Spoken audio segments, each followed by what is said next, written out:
Ladies and gentlemen, the regulator, the trust buster herself, FTC Commissioner Lina Khan is in the building.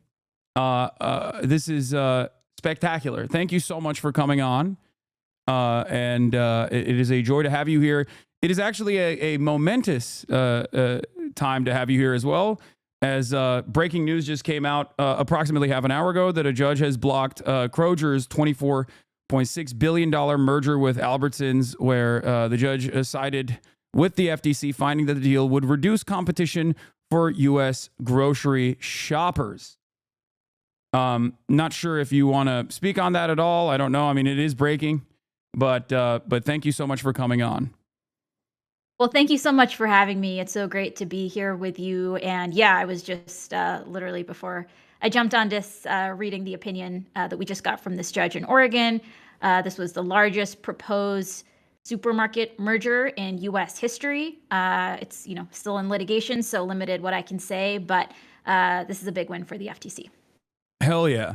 So you are, I think, one of the unsung heroes who is criminally underrated in the Biden administration and did not, in my opinion, get the worthy praise that you and your team deserved. Having said that, I wanted to talk to you about a lot of the the issues that you've tackled. But before we get to that, if you don't mind, is it possible for you to describe maybe what you do and what the concept of trusts are or monopolies are and how they come about in America? Yeah, happy to. So I serve as chair of the Federal Trade Commission.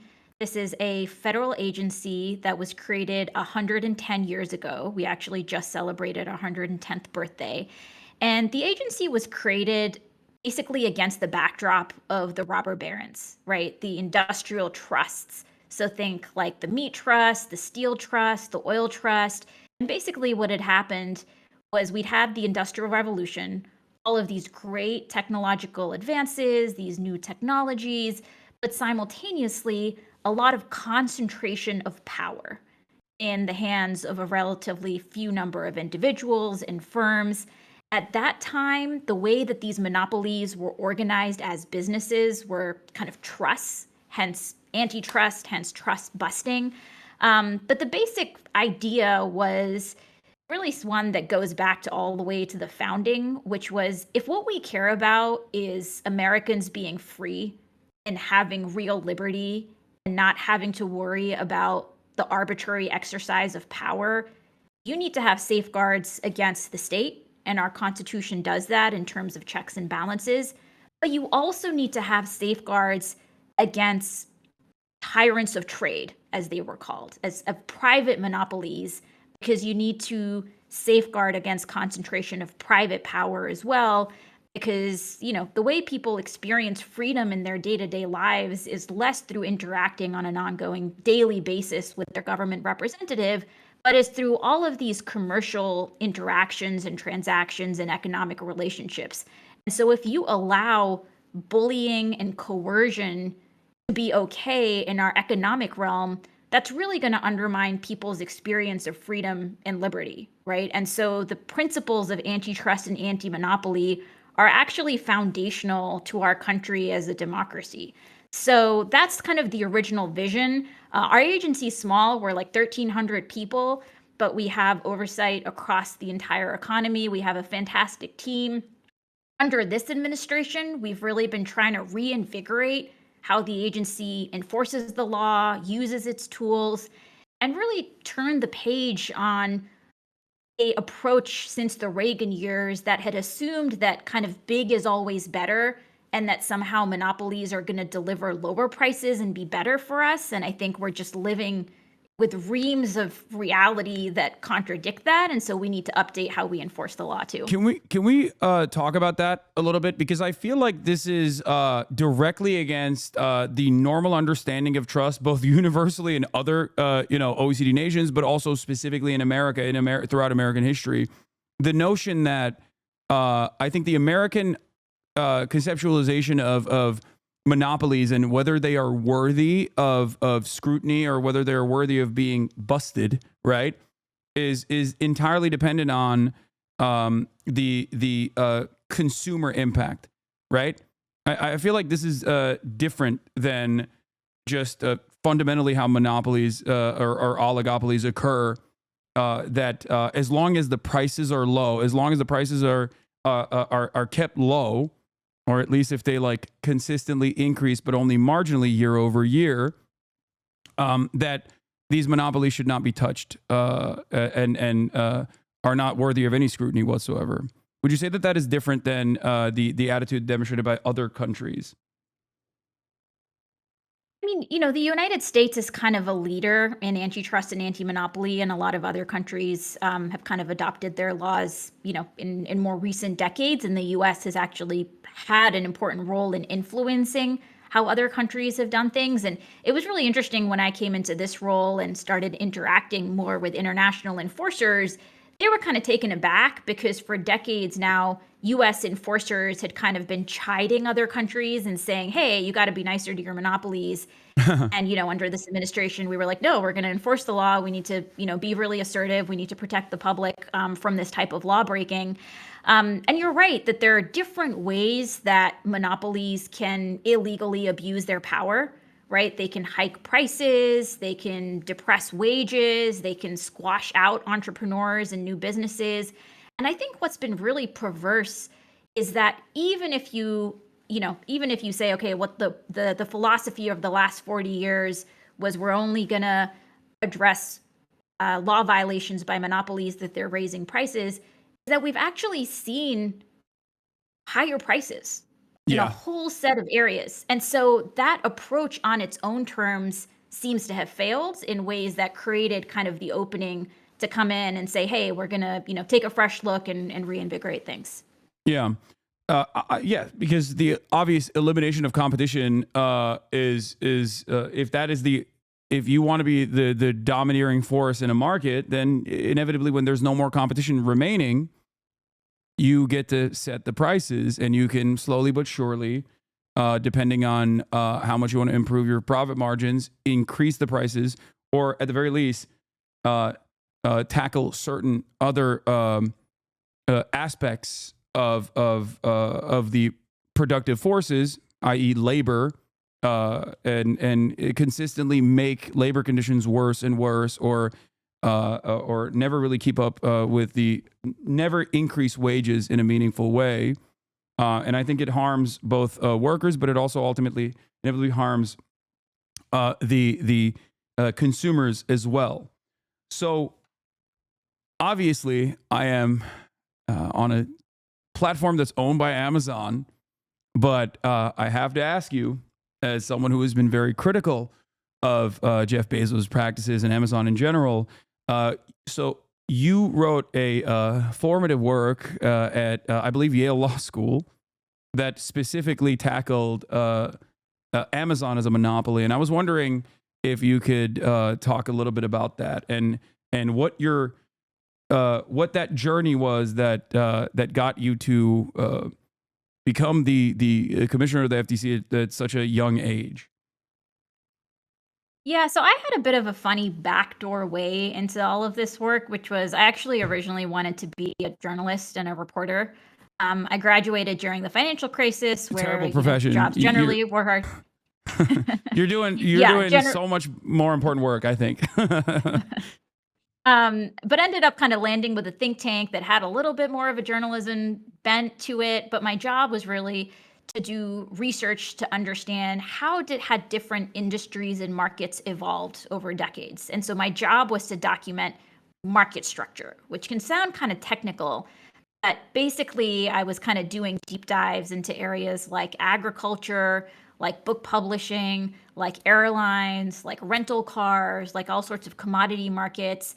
And across the board, and somewhat of an underappreciated trend in our economy, has been one of systemic consolidation. So, where decades ago in a particular market, you had dozens and dozens of competitors, today, in part through mergers and acquisitions, you've gone from dozens to just a handful. And sometimes this degree of consolidation can kind of be masked from people because you can go to the grocery store and see dozens of brands, be it in laundry detergent or diapers or what have you.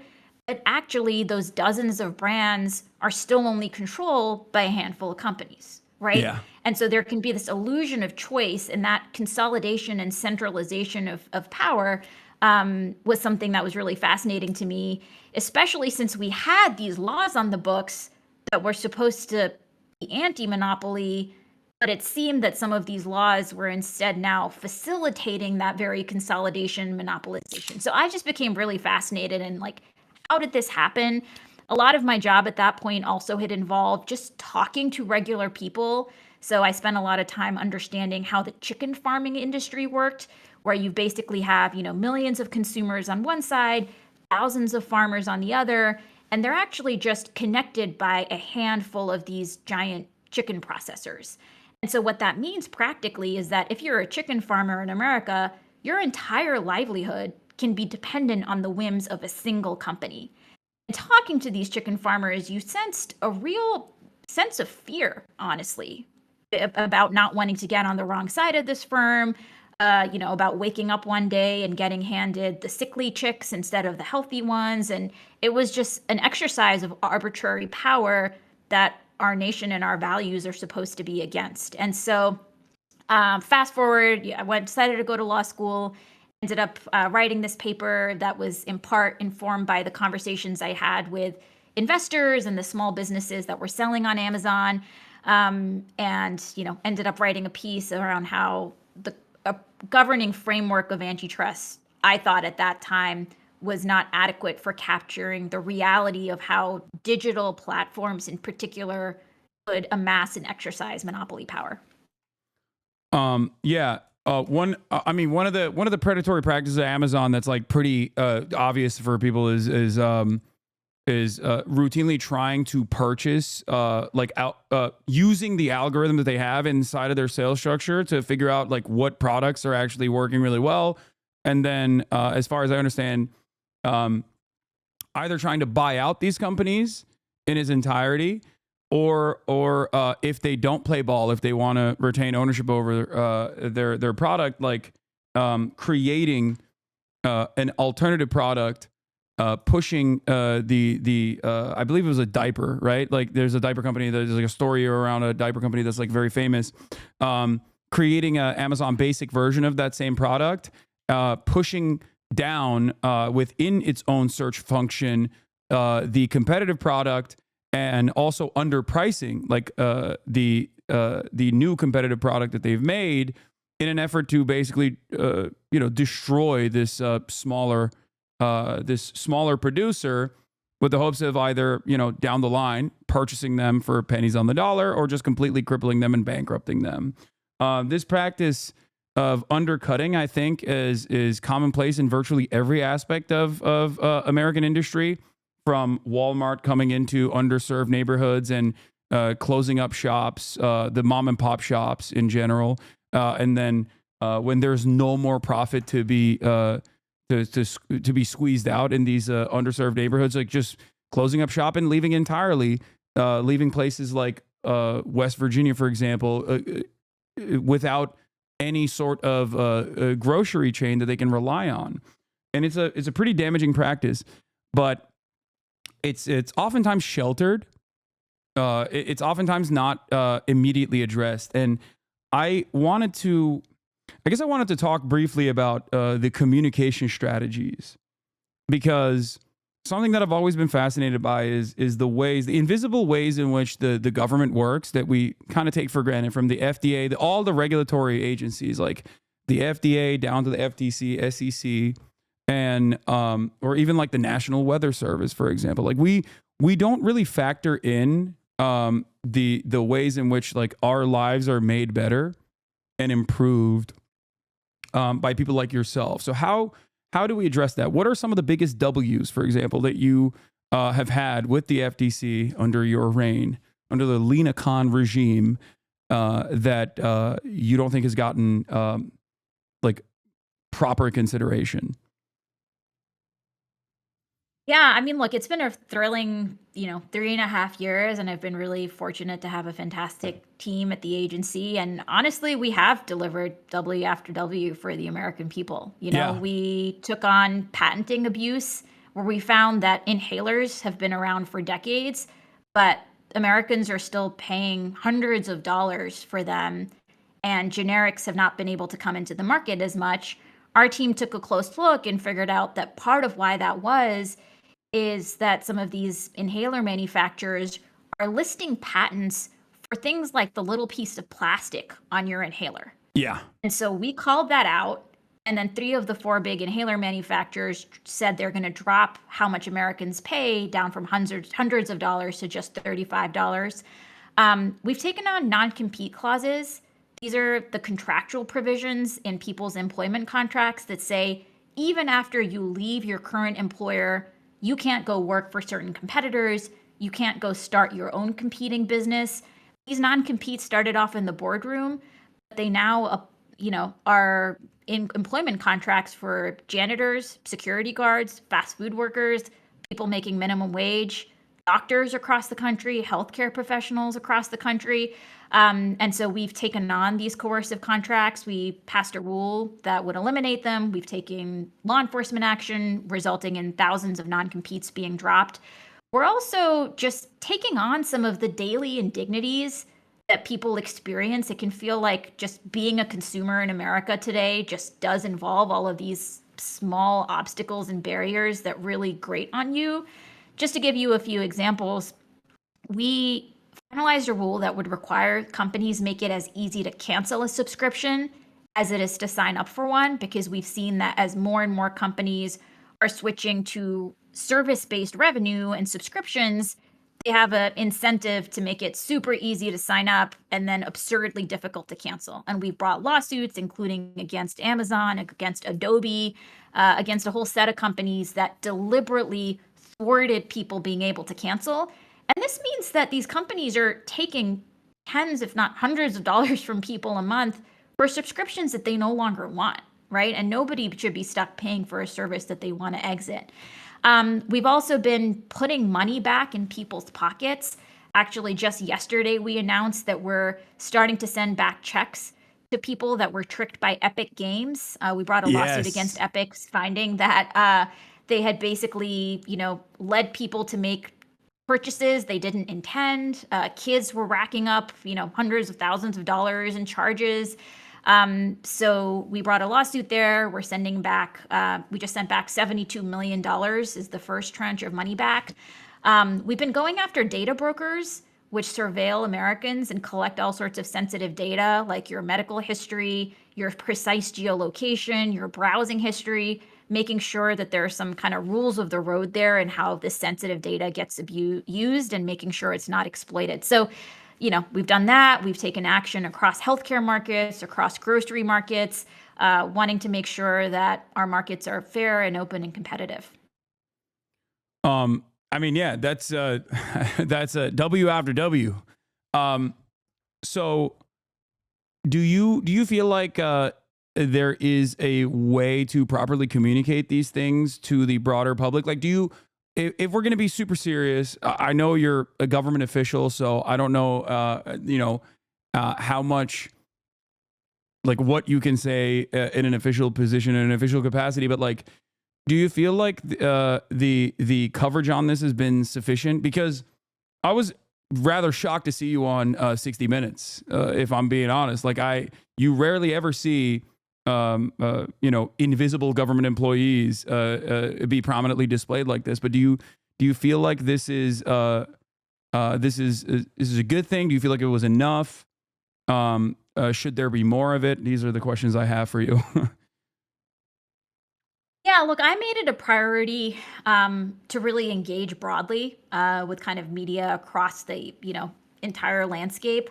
I also made it a big priority to go out and learn from people across the country. And one thing that's interesting about the type of job that I have is that it's very easy to become very insulated, where the kind of people that you're interacting with, the kind of information that you're getting on a day to day basis is coming from a relatively small number of sources. and it can lead to blind spots. And so a big priority for me has been actually opening the doors of the agency and just making it easier for people to give their views on what's happening out there, to share problems that they're seeing. So we started doing these regular open commission meetings where anybody in America can come and talk to me and my 4 colleagues as commissioners, tell us what they're seeing. We have, franchisees come, people who drive for ride sharing companies. We've heard from people who have lost family members who were rationing insulin because it's so expensive. We've heard from people who have kids are suffering from abuse on social media. I mean, just like the full landscape. And we've also done listening sessions across the country. So we've gone to places like Baraboo, Wisconsin, and we went to Colorado to listen to farmers. We went to Kansas City to listen to independent pharmacists. We've really just traveled the entire country to make sure we are just getting out of the bit of the Beltway bubble and trying to make sure we're hearing directly from people about the economic challenges they face, and then also use those opportunities to tell them, here are the tools we have, here's what we're doing. And I think one thing that's really important here is one pathology that you can see sometimes in economic policy making is a lot of reliance on certain types of models and theories and assumptions that can become somewhat divorced and detached from economic reality, right? I mean, we saw that during the financial crisis, but I think we've seen that at various points since. And so, getting out there and hearing from regular people and making sure we're using that to inform our understanding of what's happening is also a good antidote to, again, making sure we just know what is the economic reality rather than just relying on some of these filters. You've also utilized the Copyright Office to tackle the age-old problem with not only right to repair, which spans across many other key sectors, something that farmers have been advocating for consistently with like John Deere tractors and whatnot, but also with McDonald's franchisees that now have the right to repair their own ice cream machines due to your comment that you filed in support of this change. I feel like these are very meaningful. They're small but very meaningful ways in which you are working to change people's lives. Now, I guess the question I have is, it seems like we have a new administration coming in, the Trump administration. Now, there have been some interesting developments in terms of the way that Donald Trump at least responds to public pressure in a unique way that is unceremonious, unorthodox in comparison to his other Republican counterparts. Are there things that Biden could do to at least, from what I understand, there is a thing that Biden can do right now to extend the amount of time you have as the head of this agency, given your a very popular track record so far and all of the meaningful ways that you have helped regular American citizens.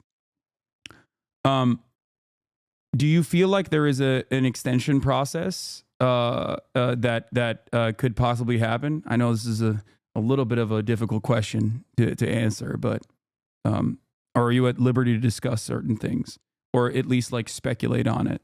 Or is that too inappropriate to ask?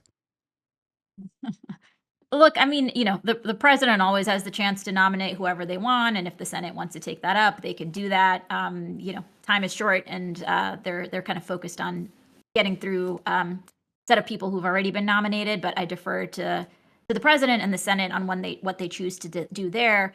I can't speculate about what's going to happen in the future, but we're just focused on using all of the time we have right now to get as much out of the door where we think if there are law violations, we want to bring lawsuits to make that clear. If there are rules that we think would address, persistent problems, be it on things like junk fees or privacy abuses for kids, we're focused on using the time we have to get those improvements. There are some unique supporters of yours within the Republican caucus as well, which is why I was wondering. You have, I believe, even Josh Hawley, who was who has stated, or other Republican politicians that have stated their support for some of the actions that you've taken.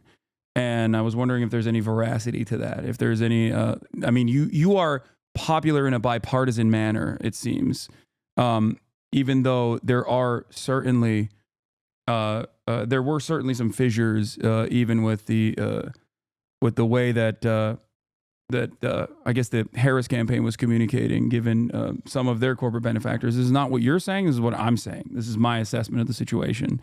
So I guess you have a limited time frame that you can operate in, at least all things considered at this point, and you're using that time, that valuable time that you have to continue fighting the good fight. Is there? I guess the question is there any? Is there any? How do I ask this? Is there any honesty to the ways in which the Republicans have communicated that they like you, the Republican politicians? Have you had any conversations with Republican politicians that say that have given you assurances in terms of maintaining your position at the as the commissioner of the FTC? I'll just say generally, in this job, I've gotten the chance to interact and engage with and meet with senators and members of Congress from both parties. And taking on monopolies that are abusing their power is not a left issue. It's not a right issue. It's an American issue, right? And Yeah. when we went around the country, honestly, I would meet with people who would say things like, I've been a lifelong Republican, and let me tell you, your work to eliminate non-competes is the best thing government has done in my entire life. Right? I mean, the level of cross-partisan support that we have gotten for our work, I think, is truly off the charts. And you see that sometimes reflected in how members of Congress are engaging with the FTC. I hear from a lot of members that are very worried, especially those that represent rural districts in red states, about how Main Street is just getting decimated. And so you have independent groceries, independent pharmacies getting pushed out of business, not because their communities don't love them and depend on them and frequent them, but potentially because of illegal business practices somewhere else in the supply chain. We hear bipartisan concern about, private commercial surveillance and how that's affecting people's rights. I think on things like junk fees and subscription traps, I mean, taking those practices on is pretty unobjectionable. So I do think that we see a lot of, at a grassroots level, popular cross-partisan support for taking on illegal monopolies and illegal, actions by corporations.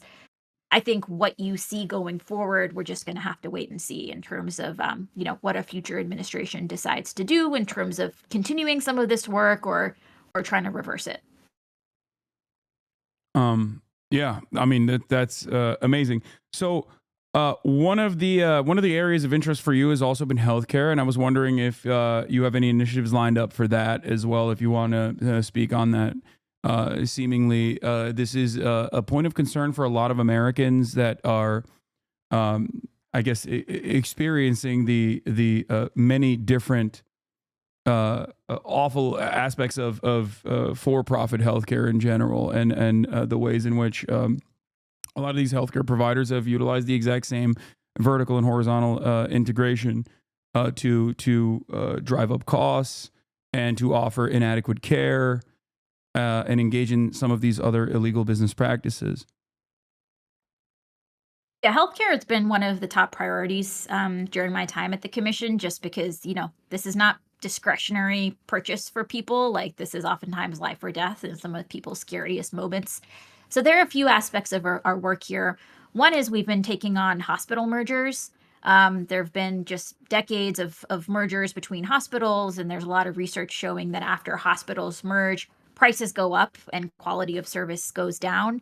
It also can contribute to things like hospital deserts, especially in rural parts of the country. Yeah. We've also been focused on this issue of private equity coming into healthcare, where you have these, New York-based private equity firms that will come in and do these things called roll-ups, where they kind of buy series by series these whole set of smaller, say, anesthesiology practices or other firms in the aggregate has rolled up and consolidated the whole market. So we brought a lawsuit last year against one of these private equity roll-ups that happened in the anesthesiology market, where this company came in, rolled up these anesthesiology providers, and then jacked up the prices. That was something that had been a bit more under the radar, and we've kind of shed more of a light on it.